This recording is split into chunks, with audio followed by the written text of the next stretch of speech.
Agora o assunto é comprometimento cognitivo leve. Eu considero o tópico muito importante porque é muito comum você encontrar um paciente com seus 65, 70 anos que apresenta alguns sintomas, porém não se encaixa nem dentro da perda de memória normal para a idade dele, porém também não se encaixa dentro das características da doença de Alzheimer. Bom, o que fazer? É extremamente frustrante para o paciente saber que não existe nenhum tipo de medicamento para melhorar isso aí ou para tentar frear talvez essa possível evolução. O comprometimento cognitivo leve, ele se caracteriza por uma perda de memória para fatos recentes, de uma certa forma progressiva, associada a uma dificuldade de achar palavras durante uma conversa. Por exemplo, você está falando com a pessoa e de repente não vem aquela palavra. Uma dificuldade em manter a atenção em determinadas tarefas ou numa determinada conversa. A pessoa está conversando, de repente a pessoa se dispersa e esquece o que estava falando. E também uma dificuldade visioespacial, ou seja, lugares familiares, a pessoa acaba não tendo mais aquela noção, aquela noção de profundidade, de localidade, de um lugar que previamente era extremamente familiar para ela. Bom, quando isso acontece e não existe um comprometimento social ou laboral, você tem um comprometimento cognitivo leve. Nós temos o comprometimento cognitivo leve amnéstico e não amnéstico. Nós vamos nos basear principalmente no amnéstico, ou seja, no que está associado à perda de memória. Bom, o que você tem que fazer com esses pacientes que têm essa queixa e isso está bem claro? Exame de imagem, eu acho que é importante, uma tomografia ou uma ressonância para você afastar outras lesões, um painel de investigação de sangue, né, conforme falamos no Alzheimer, para afastar a possibilidade de hipotireoidismo, neurosífilis, baixa de vitamina B12.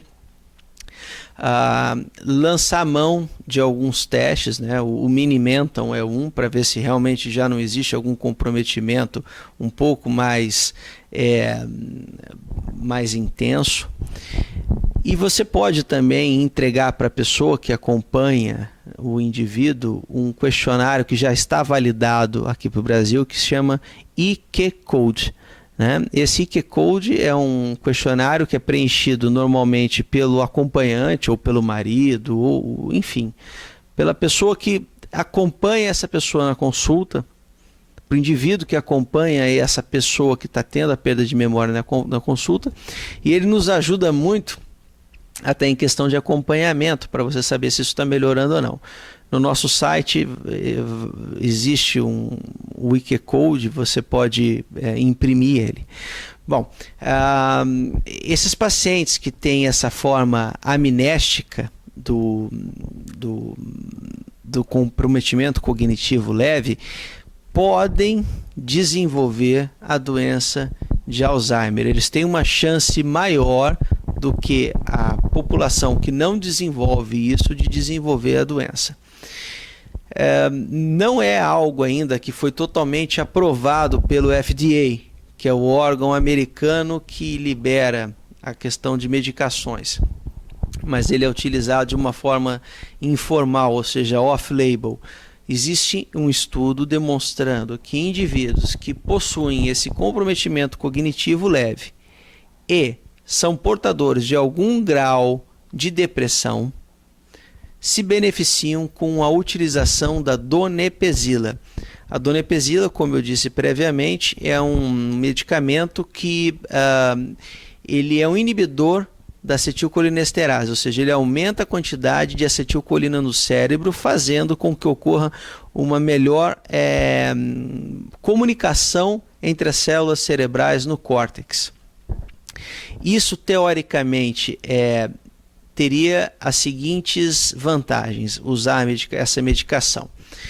você diminuiria a chance desse indivíduo desenvolver de forma mais precoce a doença, você melhoraria talvez em algum grau alguns sintomas, e quando a doença se instalasse, se fosse o caso dela se instalar, ela se instalaria de uma forma mais amena. Bom, mas isso ainda não está totalmente comprovado, mas pelo menos é algo que nós podemos hoje em dia oferecer para o paciente.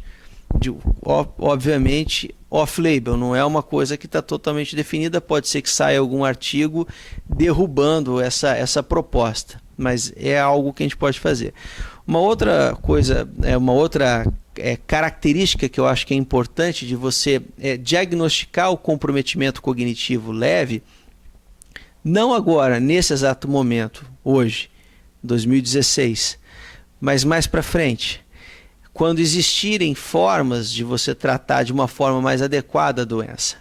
Então você diagnosticaria de uma forma mais precoce, porque nós sabemos que as alterações anatomopatológicas que geram Alzheimer podem se instalar no cérebro do indivíduo com 10 a 20 anos antes da doença.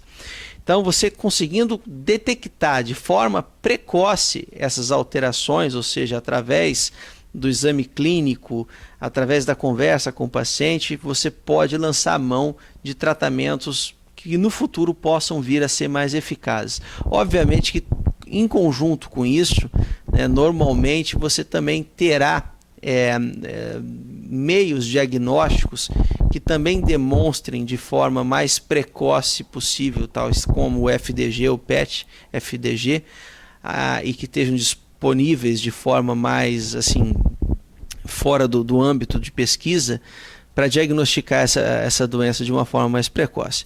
Bom, então é muito importante você não menosprezar a queixa de esquecimento, avaliar ela, porque muitas vezes o paciente está fora daquele espaço entre o esquecimento da idade, porém ele não se encaixa na doença de Alzheimer. Então ele está dentro de uma zona de penumbra, que é o comprometimento cognitivo leve, e que pelo menos agora existe um artigo demonstrando a provável eficácia da donepezila. Bom, foi um prazer em falar com os senhores.